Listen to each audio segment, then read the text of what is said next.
So welcome. We're so glad that you're here. So we're here today to talk about thriving through the 11 plus. It's the exam that many children, as you know, are preparing for, working really hard for. It's the cause of a lot of strain and a lot of tension within many households. And there's really there's nobody better to talk to that than Jenny. She's gone through this. She's the mom of four. She's gone through this many times with each of her kids. And she really does have some incredible suggestions and experience for really being able to support children in thriving through the exam process. At the same time, we've created a 10-page, it sounds like a lot, but it's really packed. It's a 10-page free guide for parents to support their children in the 11 plus. It's a free download. You can click it by clicking on the link in our bio. So here goes. Hey, Jenny. So good afternoon. Jenny's in London. I'm in New York. So for me, it's good morning. For Jenny, it's good afternoon. And so should we just dive in? So as I said, you're the mom of four, and you've gone through this with all four of your kids. Yeah. So has your youngest just done it, right? A year ago, just under a year ago. So. Right. So I've had three girls go through it, so through the girls 11 plus process, and I've had a boy go through it. The processes are similar, but not quite the same. So, and, I would say that it's never enjoyable. Not one for 11 pluses has been enjoyable. For anybody. Not for anybody, not for the child, because the child is working incredibly hard. And, I think that they just sense the pressure on them. And of course, it's very anxiety making for parents. Definitely the first time you do it is the worst because there's so much you don't know. But I would say even the last one didn't feel like a complete walk in the park. So I think, my personal experience is that the schools that my children were at prepared the children really well. So, but there's still a lot of work that you have to do as a parent. And that's because most of the time you're sitting not just one exam, but maybe multiple exams, and you need to apply for lots of different schools. So as a parent, you've got to figure out what are the right schools to apply for. And once you choose your list of schools, some of the girls' schools have a consortium. So for quite a big group of schools, you can do one exam. But lots of other schools have their own exams. They're all different formats. Some are online, some are written. And again, for the boys, my son sat the ISCB 11 plus, which is a computerized test. But then lots of schools, once they got their results of your child's 11 plus, then invite you in for further exams.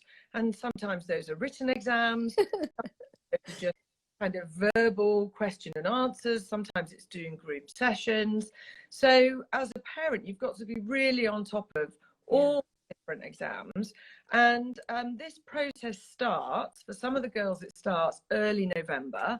And for the 11 plus boys is early December generally. And then some of the girls are still sitting exams and the boys are sitting follow-on exams right through January. So you were talking about a 2.5, 3 month process where a child has to, a 10-year-old, if you're lucky, an 11-year-old, has to go to different locations, sit different types of exams, be on their best form. And that is an awful lot to ask. Yeah. So, and I mean, frankly, that is even before you as a parent start worrying about what they might know and what they might not know. Yeah. So the process is very complicated. Yeah. So in terms of, as you said, the schools generally prepare the children very well. So what are some of the things that, sort of not the academic side, what are sort of like the human things that we can be doing at home with our kids to really support them through that process? So because it is so stressful, and they're little, they're 10, 11 years old. And, it's not, I did a practice test just to kind of see what it was like. And it was the computerized one. I timed out.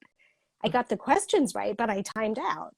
So it's like, I'm, at the age that I am, I felt the pressure, and I can't even imagine when you've got that added pressure of the next, will I get into the school that I want to go to? So what are some of the things that you have done sort of in the background as a mom to really manage that stress and manage that worry within your children's bodies and minds? Well, I would say that, all the skills that we talk in our positive parenting courses, they're frankly, they were a godsend because it Yeah. made it possible to get through what's a tough process in a fairly manageable way. So I would say, let's start quite big picture. And, part of the work that I've done as a parenting coach is really to examine our family values. So Hmm. our family values are good mental health and making sure that our children school-wise are at a school where they can thrive.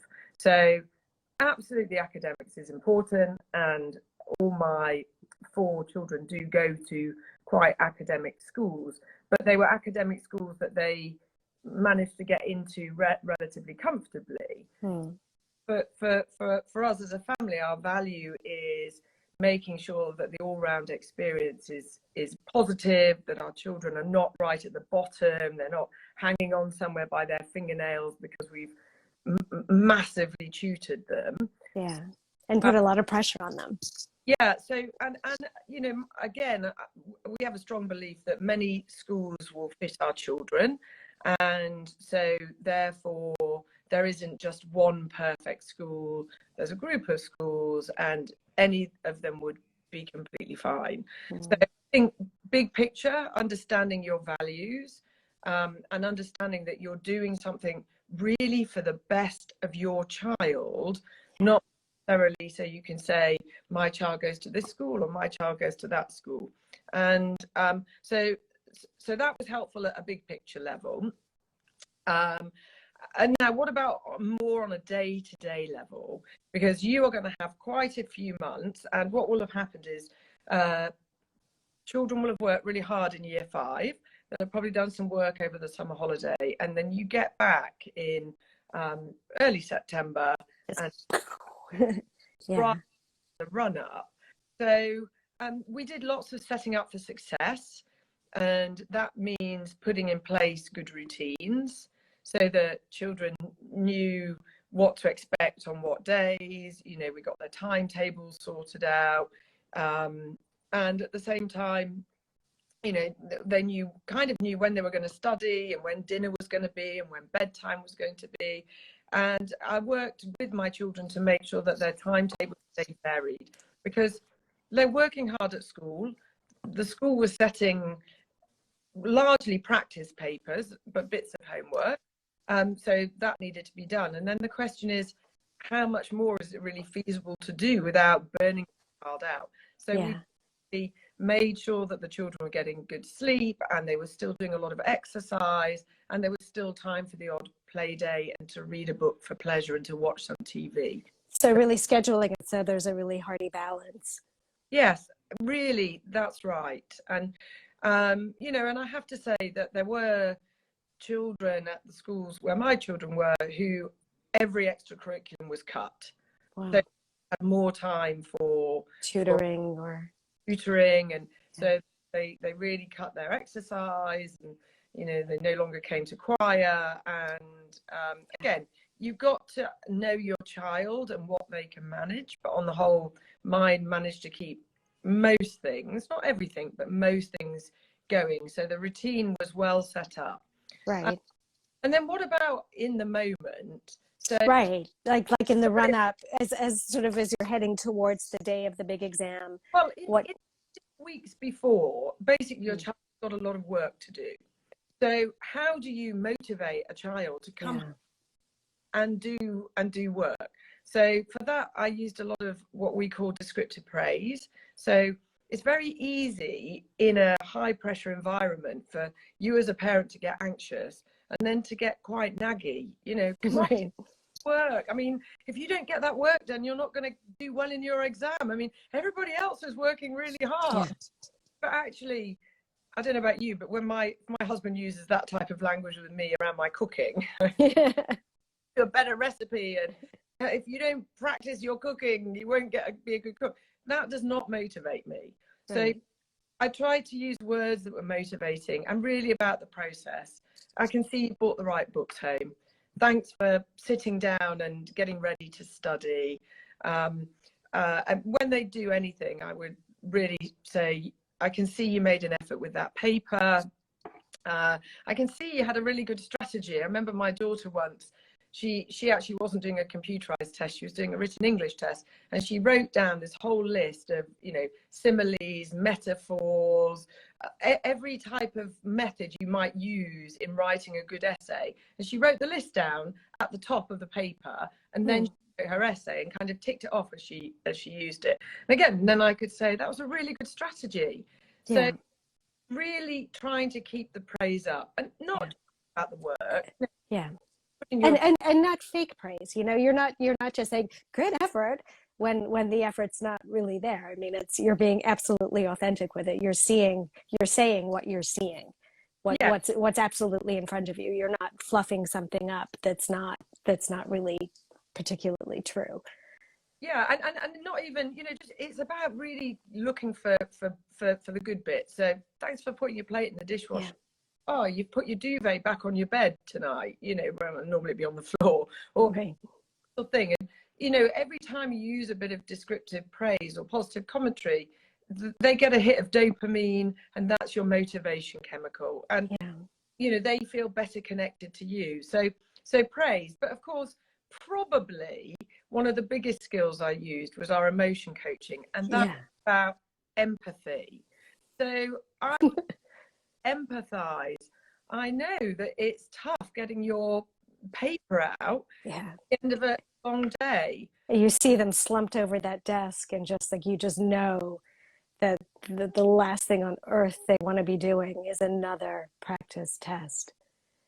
Many days they're just done. And so you're so right. That emotion coaching is just like the magic connector, right? Just talk a little bit more about what kinds of things you might say and do. Well, of course, it's easy to say things like, come on, you've got to do that paper, and everybody else is doing it. And if you don't get on with it, you're going to fall behind. And again, actually, they just need a bit of support and connection. So when we say, of course you don't feel like doing another test, it's tough. And I can see that you're frustrated, that you actually just want to relax, and you've still got homework to do. And I can imagine that you feel a bit anxious with everybody in the playground talking nonstop about these exams. So all I would do is reflect back the emotion that they were feeling. And we do it really well with our friends. We're really good at empathizing with friends. Oh, Anne, you've had a tough day. But somehow we get quite anxious about our children. So that stops us empathizing. And there's this really important word. And if you empathize and you say, I know you've had a tough day, but you've got to do that paper, it just negates what you've said. So, and often I think that children, 10 and 11-year-olds, younger as well, often they need a little bit of support with transitions. So once they get going, they're okay, but the getting going is tough. So I'll say something like, of course you don't feel like doing that English paper. Shall I get you a biscuit and I'll just sit with you as you open the paper?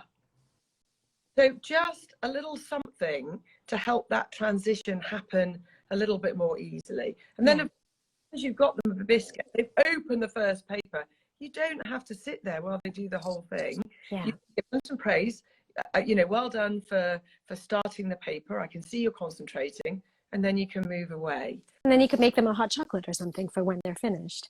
Just a nice reward for having gotten through it. I know, it's so great. So it's 1:45. So let's just talk quickly about what kinds of, so that's, you know, so descriptive praise and emotion coaching, great things to be doing when you're really in the thick of the preparation. Give me a sense of like game day, exam day, the day before, the morning of. what's like the one thing that you have really worked with your children to do so that in that moment, I mean, there's many things you could do, but what's, if you can think of like one thing that you do that just really provides them with that ability to just reset and be able to focus, because we all know those stressed little brains can't focus, can't concentrate, and don't do as well as they possibly could.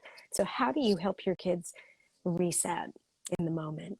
Okay, so I think just need to step back. There's a little bit of work that is really beneficial to do about a couple of weeks before the exam, or even a month before the exam. Right. And it's really helpful if you teach your child about how their brain works. Right. So cover this in our 10-page guide.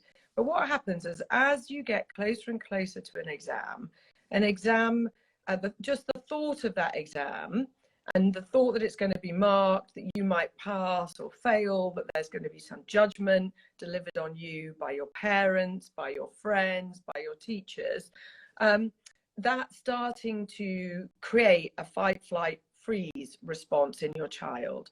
And then you'll notice in the evenings at bedtime, they'll say, what if I fail? What if I don't get into a school?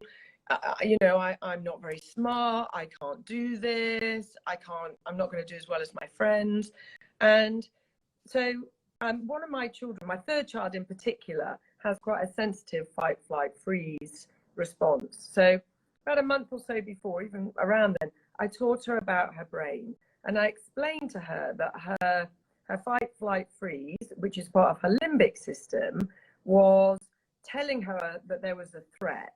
And that was releasing these chemicals, cortisol, adrenaline, and noradrenaline, which was increasing her heart rate, making her mouth go dry, making her feel kind of horrible, because they're getting you ready to run away or fight. Right. But I explained that how your limbic system can hijack your thinking brain.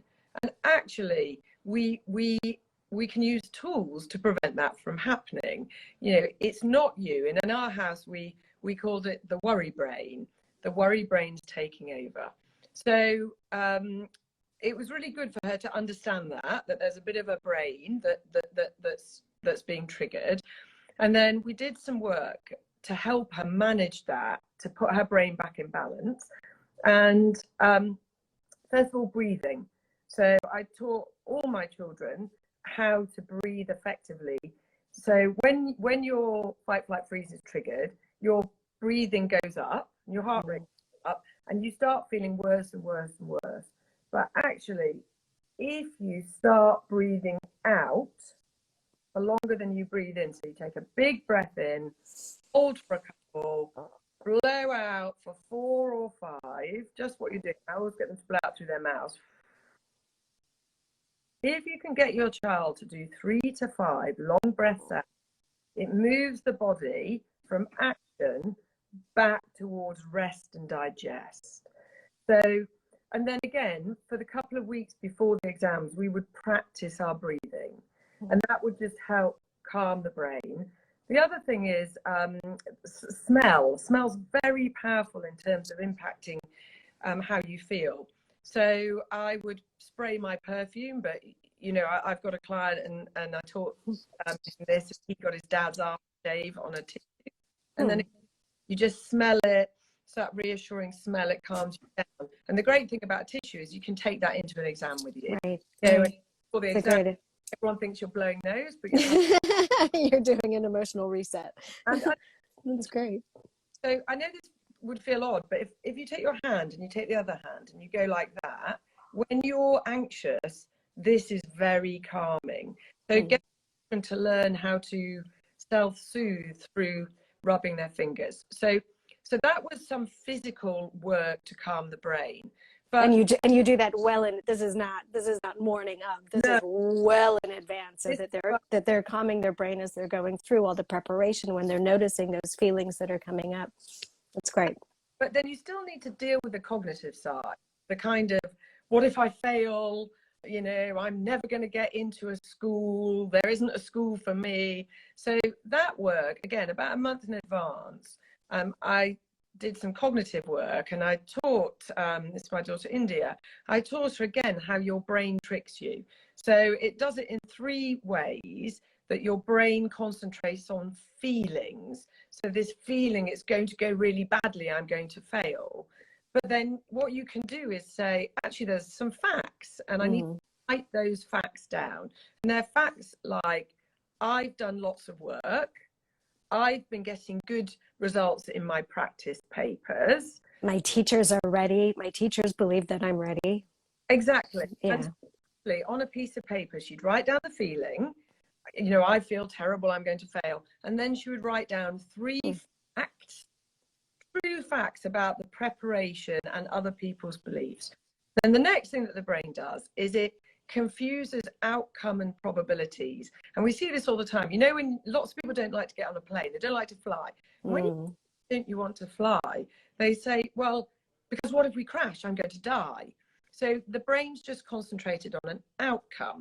But actually, what matters is probabilities, because there's plenty of research that shows that the probability of dying in a plane crash is much smaller than the probability of dying in a car crash. But we all get into cars happily. Right. Again, you can write outcome. I will fail all the exams, and then get some probabilities right. Actually, it's less than 1% that I won't be able to answer any questions. There is a 99% probability I'm going to get into a school that I'm happy with. And then the last thing that you can do is your brain, and all of you with children will know this, who are talking about exams. What if I fail? What if I don't get where my kids get in? What if I let everybody down? It's this real what ifs. Write down your what ifs and you turn them into what else's. So what if I don't get into a good school? The what else becomes, actually, there are plenty of good schools, and there are plenty of good schools that will suit me. And to be really effective, what you want to do is get this piece of paper and do this work. So feelings get moved to facts. Outcome, we're going to attach probability. What ifs become what else's, and you write it down. And then you take that piece of paper and you fold it up and you keep it by your bedside table if you get worried at night, or you put it in your pocket if you get worried at school. As you walk to the exam day, if you need it, it's in your pocket. And then a child can say, hey, worry brain, I know that you are trying to get me. Right. I'm not going to listen, and I'm not having it, and I'm going to get out my piece of paper. I'm going to slow my breathing. Have my tissue. Got my tissue. I've got my piece of paper. Yeah. But it really works if you do this a while in advance, not the day before, not the week before, ideally 2 weeks to a month before. Yeah. Now, if you do that work, there's a couple of other things that you can do on the day of the exam. On the actual day of the exam, the day has arrived. You know, hopefully you've got the good routine, so your child has slept well, you're not in a last minute panic. There's a little bit of research that shows that if you do some walking before you go and do an exam, it's quite good for the brain. So, you know, if you get the bus to school, maybe get off 1 stop earlier and walk for a little bit longer. So,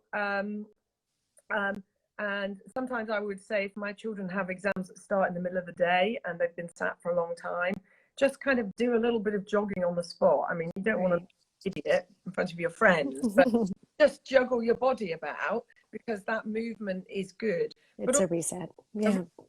But also, I really taught them that good athletes, you know, Olympic sailors, they actually want to feel a few nerves, because you've got your action system and you've got your rest and digest, and you don't want to go to an exam with your fight, flight, freeze and top alert because you can't think, but you also don't want to be so relaxed that you're like, oh yeah, whatever. Yeah. You want to hit that sweet spot where you feel some butterflies, but it's not overwhelming. And again, if by explaining to your children that athletes actually use these feelings to their benefit, it reframes them in a different way. And I remember when I walked my son Tom, and we were walking to school for his 11 plus, and he said, "Mummy, I've got really big butterflies and they feel horrible, but I know it's a good feeling and it's the right feeling to have. But I'm just going to start some long breathing just so they don't get too strong." That's great. I remember what my daughter did. We're in the US, so she didn't do the 11 plus, but she did later on. She did the AP exams and all the she went to uni in the UK, so she did all that preparation. But the best advice before she had to do the ACT exam here was to go to sleep, not just the night before, but 2 nights before. Get to bed early 2 nights before, because that way, if you go to bed early just the night before and you have a terrible night's sleep because you are really worried, you've at least, your body and your brain are at least a little bit more rested because you've had a previous night of good sleep. So anyway, it's almost 1 o'clock, Jenny. We've like zoomed through this. But So one last tip. Yeah, go. Is, you've had your good sleep, you've taught your child about their brain, they've got all these little tools that they can use with their breathing and their smell and their touch. And then we just need to think about what we say as they leave us to go into an exam. And this is a little bit of neurolinguistic programming. So often what we say is, try hard. Do your best. Best. And there's some visualization exercises you can do, but what they prove is that the words try and hard give the sense that what you're about to do is going to be difficult. Yeah. So what we want to do is use words like, and I know it sounds a little bit odd, but I do it all the time. If your child is going into an exam, you can say, enjoy. Yeah, have fun. Go for it. Yeah. Try and use, and even if they slightly roll your eyes, yeah, right, Mum. Yeah. But just even funny enough, if they repeat the word fun, it's quite good, because it tricks the brain into thinking that this is primed for excitement rather than primed for threat. Yeah, that's great. That would be my last little. Well, that's you've packed it all in. So I'll just summarize really quickly. So first of all, you talked about values, just being clear on what your own unique family values are. And of course, we know that every family will have a different set of core values. You talked about setting up for success. You talked about the power of teaching children about what's going on in their brain and the science of being able to understand their worry brain and their thinking brain. You talked about the power of breath work and looking at facts and outcomes and what else is rather than feelings, probabilities, and what ifs. And that neurolinguistic programming, that little bit of what do you do on the actual day to get them ready. So as we said at the beginning, we've created a free 10-page guide for parents to support their children going through this. It's got pretty much all of what Jenny just spoke about and a lot more. It's really packed with a lot of information. So, I mean, do you want to take some questions? I don't know. There's a few people here. If you have any questions, feel free to put it in the comment section. And I guess we could take a couple of questions. Yeah? Yeah, fine. Why not? Try it. I would say, for those of you doing 11 plus for the first time, as your children get older, you realize that this is the start of kind of important exams. So really, it's important not to make this too stressful, too demanding a process, because it creates the foundation of what's going forward. Yeah. And now my children are 17, 16, 14 and 12, and my 17 and 16-year-old have done, some of them have done GCSEs and looking at A levels, and that you see so many people so many children, late teens, who start having mental health issues and really get so overwhelmed by exams. And if you can set up your 11 plus process to be not ridiculously stressful and not ridiculously overwhelming, and your child coming out of it feeling pretty fine, Yeah. about the school they've got into, but about the process, you'll really be setting them up well for future exams as they get older, and support general mental health, which is so important. So, so important. So that's a great way to end this. So Lamushka, thank you. Yes, their video will be available later. I'm not sure. I guess we'll put it on Instagram. Again, this is new for us, so we're kind of figuring it out as we go along.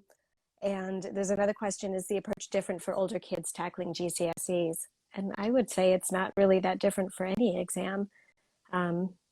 You know, you want to be able to support them and keep things as calm as possible. I think it is a great foundation, as you said, for future exams. Anything you want to add? Well, the only thing about, but as they get to GCSEs, they, you know, you have less input.